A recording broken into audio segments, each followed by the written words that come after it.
Hello நண்பர்களே, வணக்கம். நான் உங்கள் பிரியா. நம்ம இன்றைக்கி பார்க்க போகிற பதிவு என்ன அப்படின்னு பார்த்தீங்கன்னா, நம்மளுக்கு இன்றைக்கி ஏப்ரல் 1ஆம் தேதி பங்குனி கிருத்திகை முருகப்பெருமானுக்கு மிகவும் உகந்த நாள். அதுவும் இன்றைக்கி செவ்வாய்க்கிழமை. அதுக்கப்புறமா நம்ம முருகப்பெருமானுக்கு ஏப்ரல் 11ஆம் தேதி வெள்ளிக்கிழமை நம்மளுக்கு பங்குனி உத்திரமும் வருது. ஸோ அன்னைக்கு 11 நாட்கள் விரதம் இருக்கிறவங்க இன்றைக்கி தொடங்கினாங்க அப்படின்னா ஏப்ரல் 11ஆம் தேதி 11 நாட்கள் நிறைவடையும். ஸோ இப்படி நிறைய முருகப்பெருமானோட விசேஷ நாளாக இன்றைக்கி இருக்கிறதுனால முருகப்பெருமானுக்கு நம்ம என்ன மாதிரியான பூஜைகள் பண்ணலாம், தீபங்கள் ஏற்றலாம், நம்மளோட வேண்டுதல்கள் எவ்வளோ சீக்கிரம் நிறைவேறுங்கிறத பற்றி நம்ம இந்த பதிவில் பார்க்கலாம். அதுக்கு முன்னாடி நீங்கள் இந்த பதிவை பார்க்கக்கூடிய முருக பக்தர்களாக இருந்தீங்க அப்படின்னா மறக்காமல் நம்மளோட சேனலை சப்ஸ்கிரைப் பண்ணி வச்சுக்கோங்க. மறக்காமல் கமெண்ட் பாக்ஸில் ஓம் சரவணபவா போற்றிங்கிறத கமெண்டாக போஸ்ட் பண்ணுங்கள். நீங்கள் மனசார நினைக்கிறதும் சரி, நம்மளோட கமெண்ட் பாக்ஸில் கமெண்டாக போஸ்ட் பண்ணுறது நீங்கள் ஒரு தடவை சரவணபவான்னு எழுதுறதுக்கு சமம்.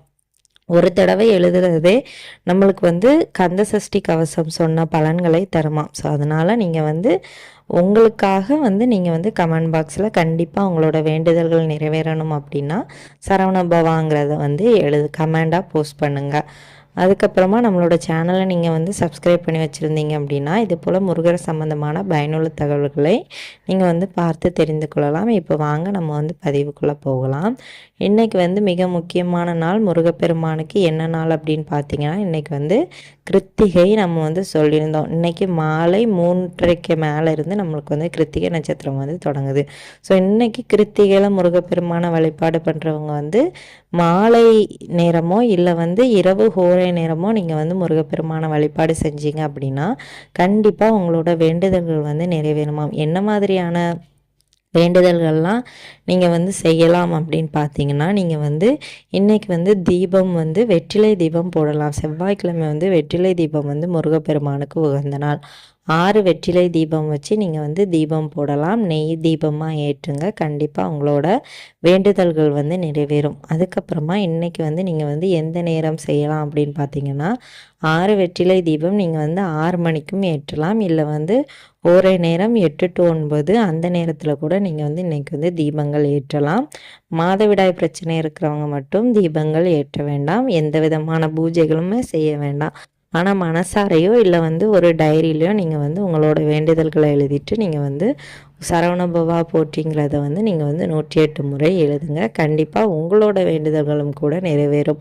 நம்மளுக்கு பீரியட்ஸ் நம்மளால் எதுவுமே செய்ய முடியலைன்னு வருத்தப்படுறத விட இப்படி ஏதாவது முருகப்பெருமானுக்கு நம்ம கண்டிப்பாக எழுதணும் அப்படின்னா அவருக்கு அந்த வேண்டுதல்கள் கட்டாயமாக கேட்கும். நம்மளோட வேண்டுதல்களை முருகப்பெருமான் நிறைவேற்றி தருவார். இன்றைக்கி நீங்கள் எந்த முருகர் கோவிலுக்கு போகலாம் அப்படின்னு பார்த்தீங்கன்னா நீங்கள் மாலை நேரம் இன்றைக்கி முருகர் கோவிலுக்கு போகிறது மிகவும் சிறப்பு. ஸோ எந்த முருகர் கோவிலுக்கு போகிறது மிகவும் சிறப்பு அப்படின்னு கேட்டிங்கன்னா உங்களோட வேண்டுதல்கள் உடனடியாக நிறைவேறணும் அப்படின்னா நீங்கள் இன்றைக்கி பாலமுருகன் முருகப்பெருமான் சின்ன குழந்தை வடிவமாக இருக்கக்கூடிய கோவில்களுக்கு சென்று வழிபாடு செஞ்சிங்க அப்படின்னா ரொம்பவும் சிறப்பு.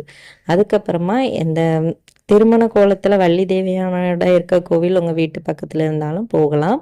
ஆனால் பாலமுருகனாக இருக்கக்கூடிய கோவிலில் போயிட்டு நீங்கள் இன்றைக்கி வழிபாடு செஞ்சீங்க அப்படின்னா கண்டிப்பாக உங்களோட வேண்டுதல்கள் நிறைவேறுமா. வழிபாடு செஞ்ச கையோட நீங்கள் இன்றைக்கி முருகப்பெருமானுக்கு செய்ய வேண்டிய விஷயம் என்ன அப்படின்னு பார்த்தீங்கன்னா நீங்கள் இன்றைக்கி உங்களோட வேண்டுதல்கள் நிறைவேற மாவிளக்கு ஏற்றிட்டு வாங்க. கட்டாயமாக உங்களோட வேண்டுதல்களை அடுத்த கிருத்திகைக்குள்ளே முருகப்பெருமான் நிறைவேற்றி தருவார். அதே மாதிரி நீங்கள் இன்றைக்கி வீட்டில் வழிபாடு பண்ணுறீங்க அப்படின்னா முருகப்பெருமானுக்கு பழங்கள் நிறைய வைத்து வழிபாடு செய்யுங்க. அதே மாதிரி செவ்வரல் மலர் கொண்டு அவரை அலங்காரம் பண்ணுங்கள். அலங்காரம் பண்ணிவிட்டு நீங்கள் இன்னைக்கான பூஜைகளை முருகப்பெருமானுக்கு செய்யுங்க. என்ன மாதிரியான பழங்கள்னால் ஆப்பிள் வைக்கலாம், மாதுளை, கொய்யா, அப்புறம் உங்களுக்கு உலர் திராட்சை கிடைச்சதுன்னா அது வைங்க. இந்த மாதிரி உங்களுக்கு என்ன பழங்கள் கிடைக்குதோ அதை நீங்கள் வைத்து வழிபாடு செய்யுங்க. நீங்கள் வந்து வேறு என்னெல்லாம் இன்றைக்கி வந்து செய்யலாம் அப்படின்னு பார்த்தீங்கன்னா, சர்க்கோணம் கோலக்கும் போட்டும் இன்றைக்கி வந்து நீங்கள் வந்து முருகப்பெருமானுக்கு தீபங்கள் ஏற்றலாம். இன்றைக்கி வந்து வளர்பிறை, பங்குனி கிருத்திகை எல்லாமே நம்மளுக்கு வந்து முருகப்பெருமானுக்கு உகந்த நாளாக வருது. ஸோ வந்து இன்றைக்கி விரதம் இருப்பவர்கள் கூட தாராளமாக உங்களோட விரதங்களை வந்து நீங்கள் வந்து இருக்கலாம். விரதம் தொடங்குறவங்களும் தொடங்கலாம். பங்குனி உத்திரத்திற்கு 11 நாட்கள் விரதம் தொடங்குறவங்களும் தொடங்கலாம். கோவிலுக்கு கண்டிப்பாக போயிட்டு வாங்க, போக முடிஞ்சது அப்படின்னா. இல்லை வீட்டிலையே உங்களோட விரதத்தை நிறைவு செய்துட்டு பூஜைகளையும் நிறைவு செய்யுங்க. இன்றைய நாள் வந்து உங்களுக்கு வந்து முருகப்பெருமான் அருளால் நல்ல நாளாக முடியும். நம்ம முருகப்பெருமான் எப்போதுமே நம்ம கூட தான் இருப்பார். இந்த பதிவு வந்து கண்டிப்பாக ஒவ்வொரு முருக பக்தர்களுக்கும் உபயோகமாக இருக்கும். உபயோகமாக இருந்தது அப்படின்னா லைக் பண்ணிவிட்டு உங்களோட நண்பர்களுக்கும் இந்த பதிவை வந்து ஷேர் பண்ணுங்கள். நம்மளோட சேனலை இது வரைக்கும் சப்ஸ்கிரைப் பண்ணாமல் பார்த்துட்டு இருந்தீங்க அப்படின்னா மறக்காமல் சப்ஸ்கிரைப் பண்ணி வச்சுக்கோங்க. இந்த வீடியோவை பார்த்த அனைத்து நண்பர்களுக்கும் மிக்க நன்றி.